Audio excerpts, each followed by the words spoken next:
제가 설교를 준비하던 가운데 LA에서 살고 계시는 한 권사님으로부터 카톡을 받았습니다.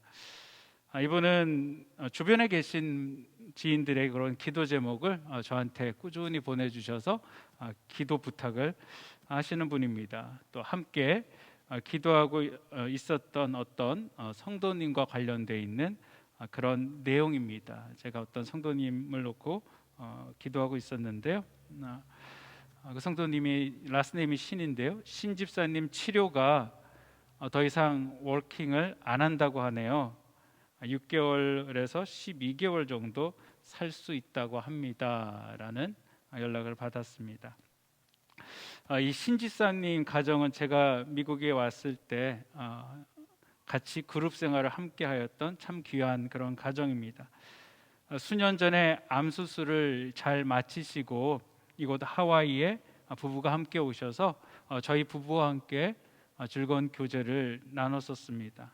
그런데 작년에 다시 암이 재발됐다는 소리를 듣고 계속 함께 기도를 하고 있었습니다. 그런데 목요일에 함께 기도하던 권사님께서 아까 좀 전에 그 카톡을 보내주셨습니다.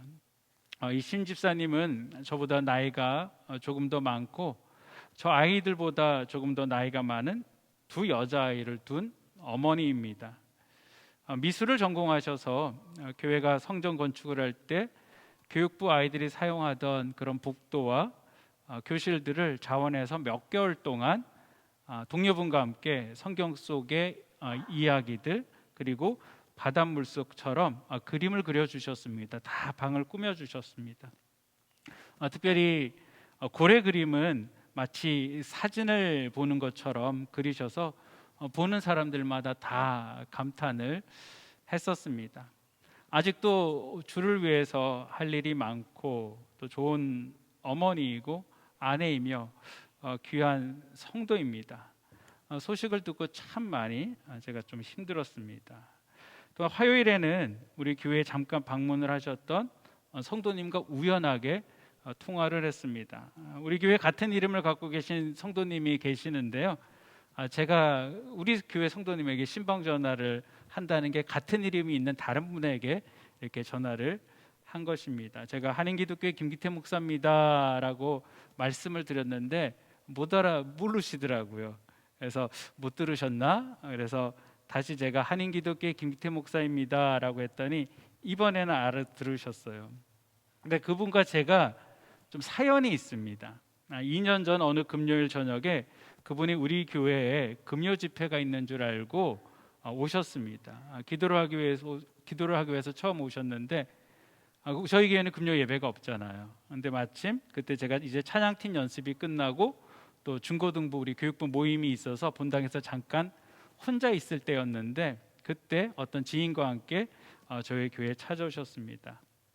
제가 금요일에는 우리 예배가 없습니다라고 말씀을 드렸는데 그분의 표정을 보니까 그냥 가는 게 약간 섭섭해 하시는 그런 표정이었습니다.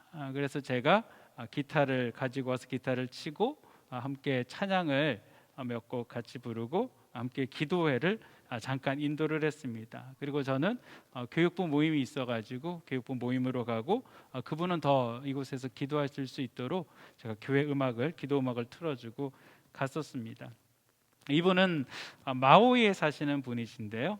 이곳에 오실 때마다 가끔 우리 교회 방문을 하셨습니다. 그러니까 제가 두 번째 한인기독교회 김기태 목사입니다라고 말씀을 드렸을 때 그분께서 그 금요일 그때 그 얘기를 하셔서 저도 순간 제가 전화를 다른 분한테 드렸구나라는 것을 알았습니다. 그분이 현재 지금 마오이에 계신 게 아니고 이곳 호놀룰루에 왔다라고 말씀을 하시더라고요. 그리고 이곳에 오신 이유는 남편이 암 판정을 받고 수술을 하러 오셨는데 이제 남편 혼자 코로나 때문에 병원에 입원을 하시고 수술을 하려고 보니까 이미 암이 다른 곳으로 많이 전이가 되었다라고 얘기를 하시면서 수술을 할 수 없는 그런 상황이다라고 말씀을 하셨습니다.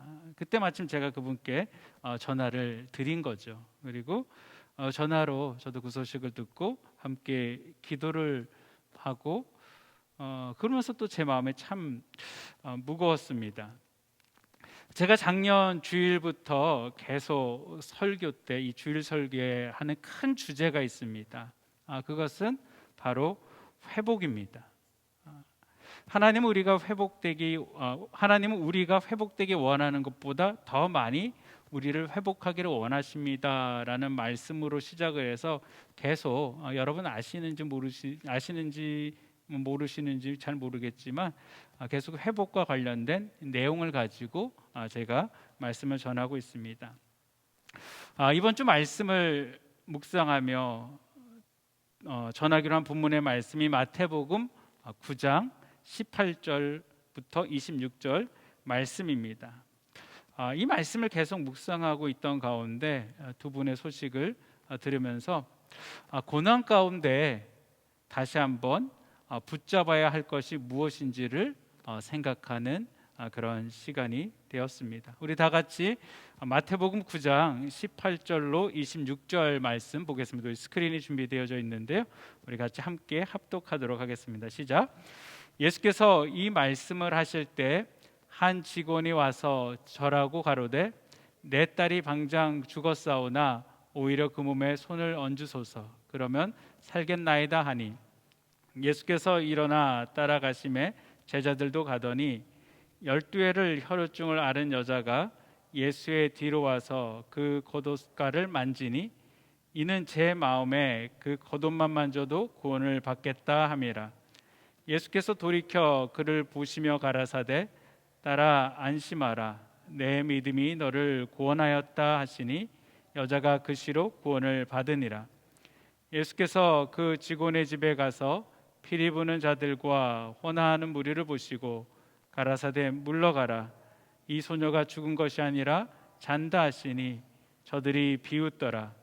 무리를 내어 보내신 후에 예수께서 들어가사 소녀의 손을 잡으심에 일어나는지라. 그 소문이 그 온 땅에 퍼지더라. 아멘. 오늘 이 본문의 이야기는 우리가 잘 알고 있는 그런 이야기입니다. 이 이야기는 우리가 읽은 마태복음에만 있는 것이 아니고 마가복음과 누가복음에도 기록되어 있는 말씀입니다. 마가복음과 누가복음에는 우리가 오늘 읽은 이 마태복음보다 더 자세하게 이 상황에 대하여서 설명을 하고 있습니다. 오늘 읽은 이 본문과 함께 마가복음과 어떤 누가복음의 내용을 포함하여서 오늘 제가 말씀을 전하도록 하겠습니다. 마가복음과 누가복음에 의하면 예수님은 오늘 본문 이전에 이방인이 살고 있던 거라사인 지역에서 사역을 하신 후 막 돌아오셨습니다.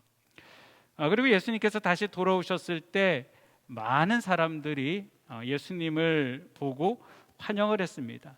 예수님께서는 환영하는 사람들에게 해변가에서 한참 동안 말씀을 전하고 있었습니다. 이때 그 많은 사람들을 뚫고 한 사람이 예수님 앞에 달려와서는 그 무릎을 꿇고 예수님께 간청을 합니다. 간청을 하는 내용이 내 딸이 방장 죽었사오나 오셔서 그 몸에 손을 얹으소서 그러면 살겠나이다라고 이야기를 합니다. 마태는 오늘 본문에서 딸이 죽었다라고 이야기하고 있지만 마가복음과 누가복음을 통하여 알 수 있는 사실은 이 사람이 예수님을 만난 현재 이 시점에서는 딸이 아직 죽지 않고 살아 있다라는 것입니다. 마태가 본문에서 아직 죽지 않은 상태에서 신음하고 있는 딸을 죽은 것으로 묘사하는 것은 여러분 이 사람의 믿음을 강조하기 위한 것입니다. 마태는 이 사람이 죽은 자도 능히 살리는 예수 그리스도에 대한 믿음을 소유한 자로 묘사함을 통하여서 참된 믿음이 어떤 것인가에 대한 모델을 유대인들에게 제시하고 싶었던 것입니다. 때문에 전체 스토리를 다 알고 있는 마태의 누가복음과 마가복음과는 좀 다르게 이 남자 이야기를 각색을 하였습니다.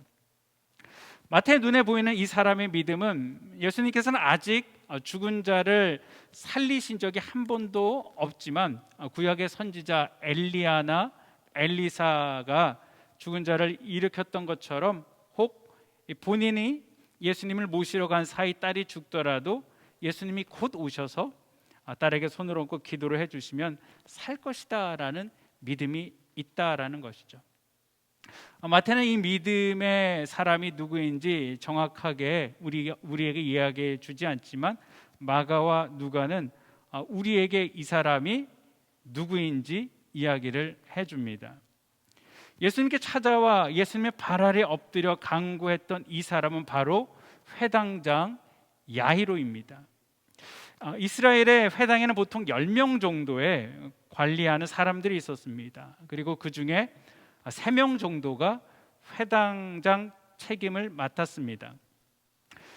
회당장은 예배를 주관하는 일을 합니다. 예배할 때 기도할 사람을 정하고 또 율법서와 선지서를 읽고 설교할 사람들을 택하는 일을 회당장이 합니다. 그리고 율법에 어긋나는 행동을 하는 사람이 있을 때 그들을 재판하는 일도 이 회당장이 합니다.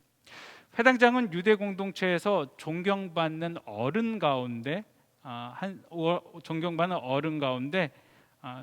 가운데에서 회중들이 투표를 통하여서 선출을 합니다. 보통 임기는 1년 정도인데 다시 재선이 가능한 그런 위치입니다. 이 야이로는요, 많은 사람에게 존경받은 인물입니다. 그리고 오랜 기간 회당장으로 재직을 하였습니다. 여러분, 이런 존경받는 회당장 야이로가 예수님의 발 아래 엎드렸다라는 것은요, 엄청난 일입니다. 유대 사회에서 회당장이라는 신분이 아까도 말씀드렸지만 종교적으로나 사회적으로 상당한 존경을 받고 있는 위치에 있었다라는 사실을 우리가 생각해 볼 때, 그가 많은 사람들이 이렇게 지켜보고 있는 이 해변에서 과거에 목수의 일을 했던, 그것도 나사렛 출신의 이 젊은 사람, 자신보다 젊은 한 전도자에게 엎드리는 모습은요, 여러분, 설사 예수님께서 많은 사람들을 이미 고쳤고 또 새로운 가르침을 전하는 이런 일들이 있다 할지라도 일반인들, 유대인들이 보기에는 실로 놀랄 만한 그런 일입니다. 그렇기 때문에 마태는 이 이야기를 시작할 때 우리 한어 성경에는 빠져 있는데요, 이두라는 헬라어를 사용을 해서 시작을 합니다. 이두라는 것에 이게 지금 우리의 표현으로 하면요, 보라라는 것입니다. 보라, 이게 무슨 의미냐면요, 어떻게 이런 일이 일어날 수 있느냐라는 것들을 이야기하는 겁니다. 일반적으로 생각할 때 그런 행동은 있을 수 없는 일이기 때문에 마태조차도 그가 이 이야기를 시작할 때 이두라고 시작을 합니다. 그가 이렇게 예수님께 행동했다라는 것은요, 얼마나 그가 간절했는지 보여주는 그런 것입니다. 야이로는 그의 딸을 사랑했으며 딸의 상태가 너무나 위급했는지, 얼마나 위급했는지 그의 행동을 통해서 우리가 알 수 있습니다. 소녀의 병이 어떤 것인지에 대해서는 알 수 없지만 알 수 있는 것은 그녀에게는 시간이 많지 않고 예수님께서 또 그 시간 안에 소녀에게 가셔야지 된다라는 것입니다. 야이로가 예수님의 앞에 무릎을 꿇은 것은 그가 예수님께 할 수 있는 최대한의 경의의 표현입니다. 예수님이 이런 야이로의 모습과 믿음을 보시고 그의 집으로 향해 가십니다. 여러분, 우리에게 때로는 예수님께 나아갈 때 야이로와 같은 이런 간절함들이 필요합니다. 여러분, 우리의 이런 간절함들은요, 예수님의 마음을 움직이게 합니다. 예수님께서 야이로의 집으로 가실 때 주변에 있던 수많은 사람들이 함께 갔습니다. 마가와 누가의 표현을 빌리자면 그들은 이렇게 그 모습을 설명하고 있습니다. 그들이 그를 질식시키고 있었다라는 것이죠. 많은 사람들이 예수를 단순히 둘러싼 것이 아니라 숨도 제대로 못 쉴 정도로 몰려들어서 압박하였다라는 것이죠. 이것을 통해서 얼마나 많은 사람들이 예수님 주변에 모였었는지를 우리는 생각할 수 있는 것입니다. 수많은 군중들로 인하여서 예수님의 걸음이 늦어지자 시간이 급한 야이로의 마음은 타들어가고 있었을 것입니다. 그런데 예수님께서 가시던 길에서 갑자기 멈추셨습니다. 사람들은 왜 예수님께서 걸음을 멈추셨는지 궁금해했고 주변들은 순간 조용해졌습니다. 그 조용함 가운데 예수님께서 누가 내 옷에 손을 대었느냐라고 질문을 하십니다. 사람들은 예수님의 이 말에 의아해하고 있었습니다. 이럴 때 항상 누가 이야기합니까? 사도 베드로가 이때는 해결을 하죠. 사도 베드로가 예수님께 이야기를 합니다. 예수님, 사람들이 이렇게 예수님을 에워싸고 미는 것을 보시면서 누가 내게 손을 대었느냐라고 물으십니까? 라는 것이죠. 아니, 주님, 상황이 이런데 누가 주님의 손을 만졌는지 어떻게 주님 우리가 알 수 있습니까? 라고 베드로가 예수님께 지금 되묻고 있는 것입니다. 여러분, 베드로는 이 외형적인 상황만 보고 있었을 뿐 예수님이 하고 계시는 이 질문의 참뜻과 그 의도는 깨닫지 못하고 있습니다. 예수님의 시선이 한 여인에게로 향하고 있습니다. 예수님과 눈이 마주친 이 여인은 고개를 돌리며 외면하려고 하지만 예수님과 순간 눈이 마주치자 도저히 감출 수가 없어 수많은 사람들 앞에 자신의 이야기를 합니다. 이 여인은 12년 동안 하열이 멈추지 않는 혈루증을 앓아온 여인이었습니다. 당시 혈루증은 부정한 그런 병이었습니다. 그렇기 때문에 이 병을 고치기 위해서 이 여인은 수많은 노력들을 했습니다. 이 병원도 가고 저 병원도 가보고 많은 의사들을 만나고 여러 가지 방법과 이런저런 약을 먹어보았지만 병은 낫지 않고 오히려 치료하는 과정이 이 여인에게 고통이었습니다. 하혈로 인하여서 빈혈이 점점 심해지고 자주 쓰러지고 자신의 몸을 가누기도 버거운 그런 상태가 되었습니다. 이 병으로 인하여서 12년이라는 기간 동안 이 그녀의 몸만이 아니고 가진 것까지 다 허비해 버렸습니다. 그리고 이제는 아무런 소망이 없는 절망의 시간을 보내고 있었습니다. 그런데 이 절망의 시간을 보내고 있던 이 여인에게 소망이 생겼습니다. 절망의 깊은 터널 가운데 한 줄기 소망의 빛이 비춰졌습니다. 바로 예수님의 소문을 이 여인이 들은 것입니다. 그리고 이 여인의 마음에 예수님만 만나면은 내가 고칠 수 있다라는 생각을 갖게 됩니다. 그리고 그 생각들은 점점 그녀 안에서 커져갑니다. 이 여인이 어디서 살았는지 우리에게 말해주진 않습니다. 지금처럼 인터넷이 있어서 실시간으로 예수님이 어디 계신지 알 수가 없기 때문에 이 여인은 예수님의 소문을 들으면서 이곳저곳을 찾아다녔을 것입니다. 그러면서 이 여인은 많은 사람들의 그런 간증들을 들으면서 점점 더 예수님에 대하여서 알아갔습니다. 그리고 예수님을 향한 믿음이 그녀 안에 더 커져갔습니다. 이제 그 믿음은 예수님께서 나를 만져주지 않으시고 내가 그 예수님의 옷에만이라도 손을 대어도 구원을 받으리라라는 확신이 그녀 안에 생기게 되었습니다. 그리고 드디어 그렇게 소망하던 예수님을 만날 수 있는 기회가 생겼습니다. 그러나 이 여인이 예수님께 다가가는 것은 쉬운 일이 아닙니다. 율법에 보면 혈루증 앓는 사람은 부정한 사람이 되는 것이 아니고 그 사람과 접촉하는 사람까지 부정하게 됩니다. 그렇기 때문에 이 여인은 사람들 앞에 공개적으로 나갈 수 없는 그런 사람입니다. 12해라는 긴 시간 동안 혈루증을 앓았기 때문에 이와 같은 유대인의 율법에 대해서도 누구보다도 잘 알고 있는 그런 여인입니다.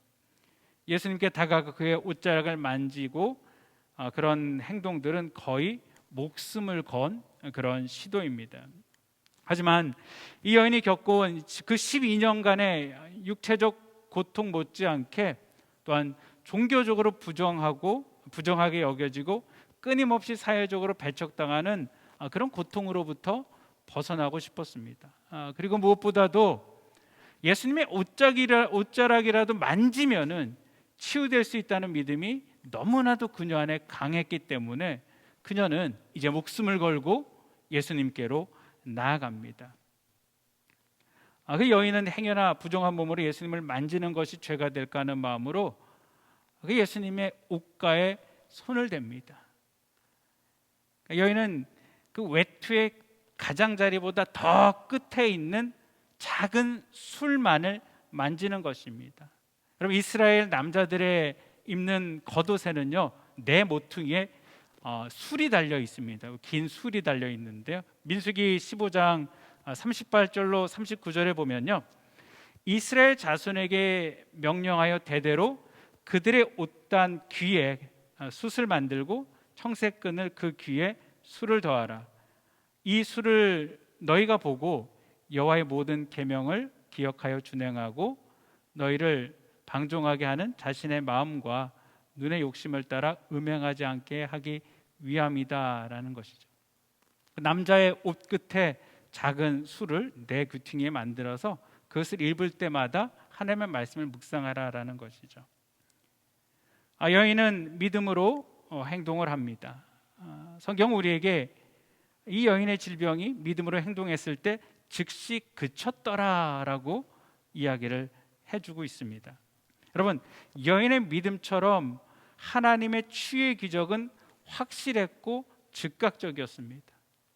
그러니까 여인의 치유를 받던 바로 그 순간 예수님께서는 바로 그 순간 가시던 걸음을 멈추고 이 여인을 찾았던 것입니다. 그리고 누가 내 옷에 손을 대었느냐라고 말씀하십니다. 예수님을 숨막힐 정도로 밀어붙였던 사람들 중에는 다른 병자들도 분명히 많았습니다. 그들도 예수님의 몸이나 옷에 손을 대었습니다. 그러나 여러분, 병의 치유는 이 여인에게만 일어났습니다. 이것이 우리에게 말씀해 주시는 것이 무엇일까요? 이는 이 여인의 내면에는 예수님에 대한 어떤 절대적인 신뢰와 믿음이 있었기 때문이다라는 것이죠. 여인은 자신을 치유할 수 있는 예수님의 능력을 믿었고 그 믿음이 예수님의 치유를 얻기 위해 그 위험한 장소인 그곳으로 나아갈 수 있게 만들었습니다. 여러분, 이 여인의 만짐은 어떤 단순한 호기심이나 의심을 품고 만지는 것이 아닙니다. 예수님께서 치유해 주신다고 나도 한번 만져볼까? 만지면 해결되나? 그런 모습으로 나갔다라는 것이 아닌 것이죠. 예수님의 도움을 간절히 갈구하는 그런 만짐이었고 또 확실히 도우실 것이다 라는 믿음을 가지고 만졌다라는 것이죠. 혈우병을 치유받은 여인은 아무에게도 알리지 않고 조용히 물러가려고 했습니다. 그런데 예수님 앞에 와 엎드려 자기를 드러내며 자초지정을 이렇게 이야기를 합니다. 예수님은 이 여인을 향하여서요, 딸아, 안심하라. 내 믿음이 너를 구하였다라고 말씀해 주십니다. 여러분, 예수님께서 이름 모를 그녀를 부르실 때 한 여인으로 부르는 것이 아니고요, 딸아라고 부르고 있습니다. 이것은 회당장 야이로가 자신의 딸을 살려달라라고 간구할 때 사용하는 딸, 그 단어입니다. 사랑하는 성도 여러분, 우리가 온전한 믿음으로 예수님께 나아갈 때 우리는 하나님의 자녀가 됩니다. 이 여인은 더 이상 부정한 자가 아닙니다. 그녀의 육체적인 어떤 질병들 가운데서 해결될 뿐만이 아니고 그녀의 믿음을 통하여서 이제 그녀는 하나님의 자녀로서 관계가 온전히 회복되어졌음을 예수님께서 그녀에게 선포해 주시는 것입니다. 그리고 예수님은 그 딸된 그 여인에게 평안을 선포해 주십니다. 예수님께서 평안을 선포하시는 것은 이제 하나님과 회복된 관계 가운데서 신적 평화를 누릴 수 있게 되었다라는 것을 그 여인에게 가르쳐 주는 것이죠. 여인은 치유의 경험을 하였음에도 불구하고 삶 가운데 여전히 어려움을 당할 수 있습니다. 우리도 마찬가지죠. 어떤 기적을 맛본 이후에 그 기적이 연속되어지는 것이 아니고 우리의 삶 가운데는 어려움들을 당하게 되는 것입니다. 그러나 이제 하나님의 자녀로 자신이 하나님의 은혜 가운데 거한다라는 확신을 정확하게 그 마음 가운데 새기고 있는 한 그 마음속 깊은 곳에서 우러나는 평안을 잃어버리지 않는다라는 것이죠. 지난주 예수님께서 사마리아 여인에게 영원히 목마르지 않는 샘물을 말씀하셨던 것처럼 바로 이 여인이 그것을 마시게 되는 것입니다. 예수님께서는 가시던 길을 멈추시고 믿음으로 온 이 여인의 육체적 상태에 대한 공개적인 어떤 그런 낙인들을 사람들 앞에서 제거해 주셨습니다. 그녀가 정상적인 사회생활을 할 수 있고 종교적인 생활을 다시 할 수 있도록 예수님께서는 그 자리에서 선포해 주신 것입니다. 이제 12년의 긴 고난의 삶에서 벗어나 하나님의 자녀로서 평안의 삶을 살 수 있도록 회복시켜 주셨습니다. 그런데 바로 이 순간에 오늘 본문에는 말하고 있지 않지만 절망적인 소식이 회당장 야이로에게 전달됩니다. 혈루증을 앓고 있던 여인이 회복되고 하나님께 복을 받는 그 시간 대조적으로요 야이로의 딸은 목숨을 잃었다라는 것입니다. 우리 삶 가운데도 이런 일들을 많이 경험합니다. 누구는 하나님의 은혜로 따뜻한 봄날의 삶을 살아가고 있는데 나는 예수님과 지금 동행하고 있음에도 불구하고 이 야이로처럼 추운 겨울의 시간을 보낼 때가 있습니다. 야이로의 집에서 온 사람은 딸이 죽음을 이 야이로에게 알리면서 이제 예수님께 더 이상 괴롭게 하지 말라, 이제 집으로 돌아가자라고 말을 합니다. 야이로의 집에서 온 사람은 딸이 죽었기 때문에 예수님의 능력으로도 이제 더 이상 어쩔 수 없음을 표현하기 위해서 괴롭게라는 단어를 사용을 했습니다.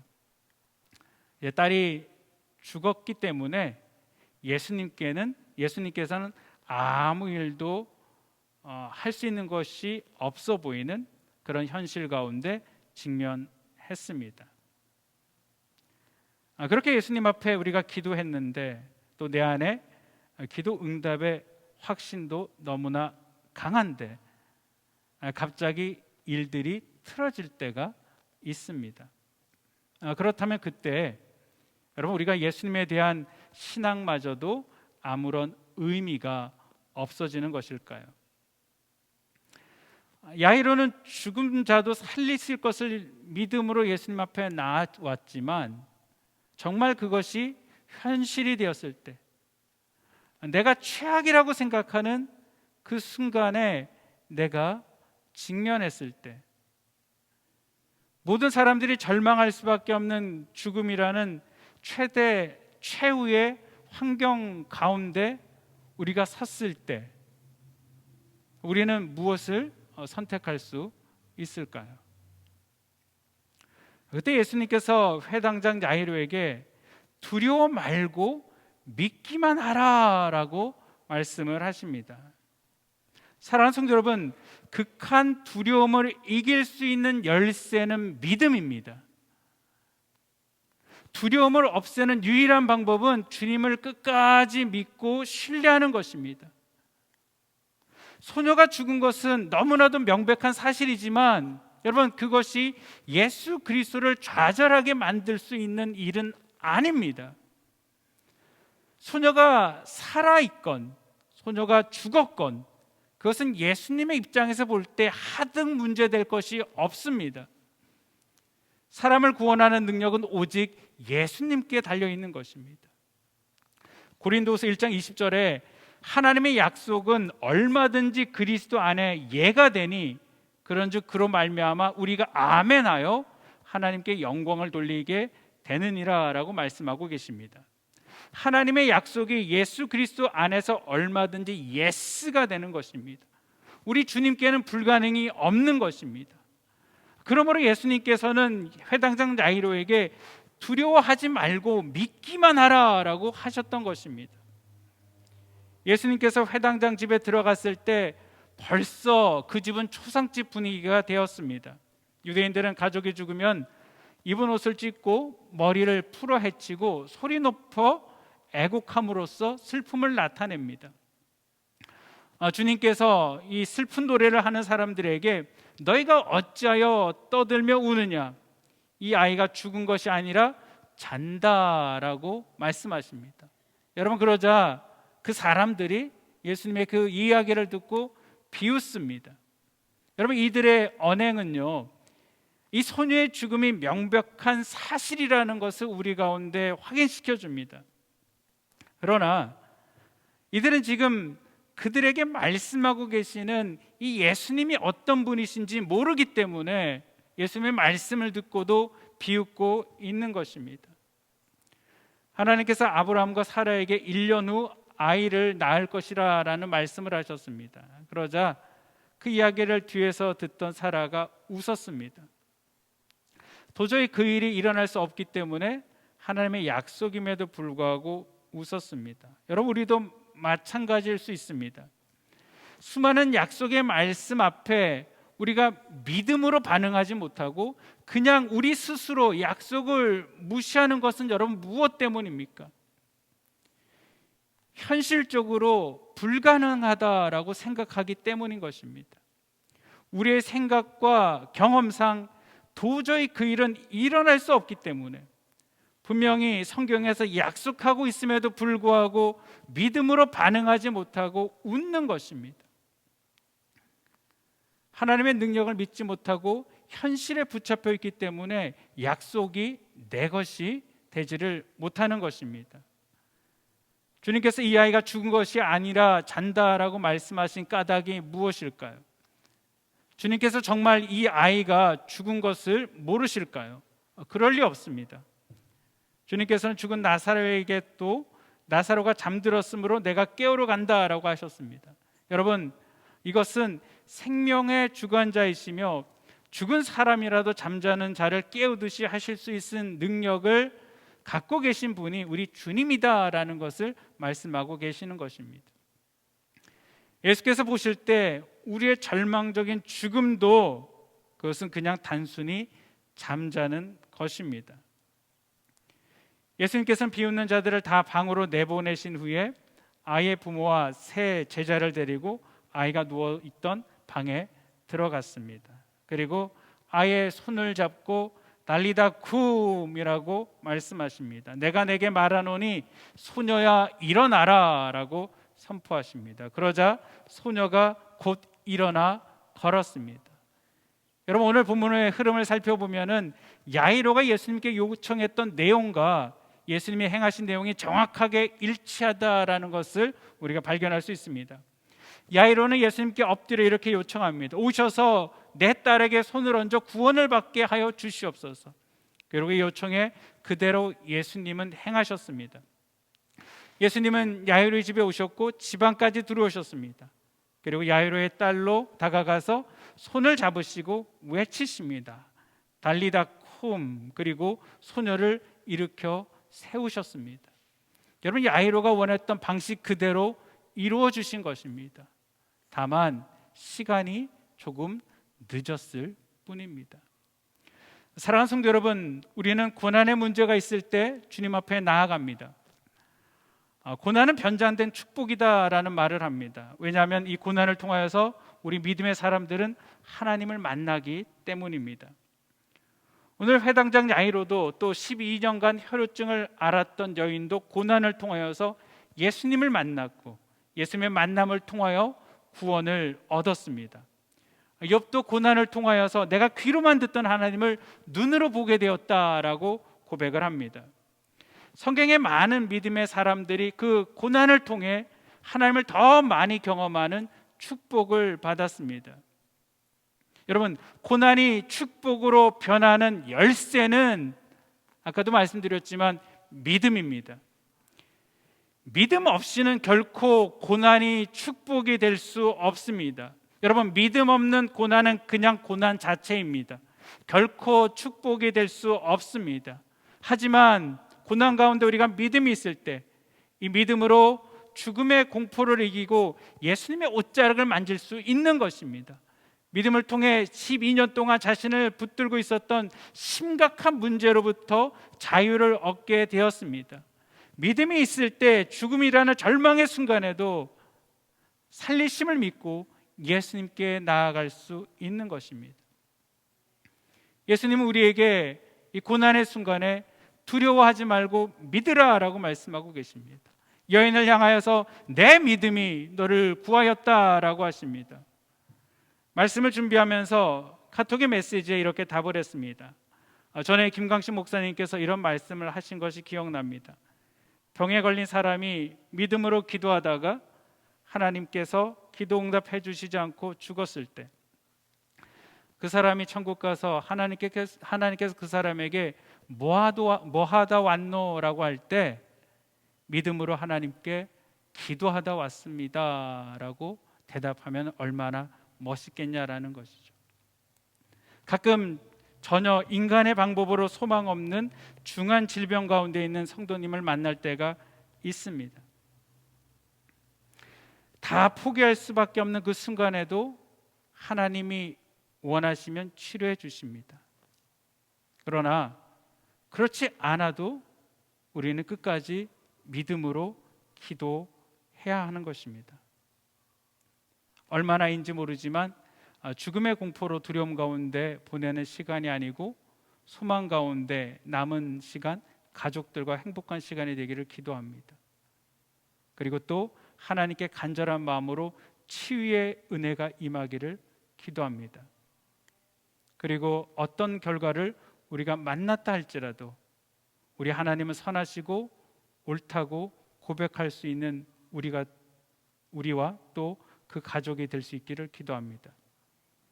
제 마음도 참 많이 아픈데 얼마나 가족과 심집사님은 힘드실까요? 사랑하는 성도 여러분, 저는 믿습니다.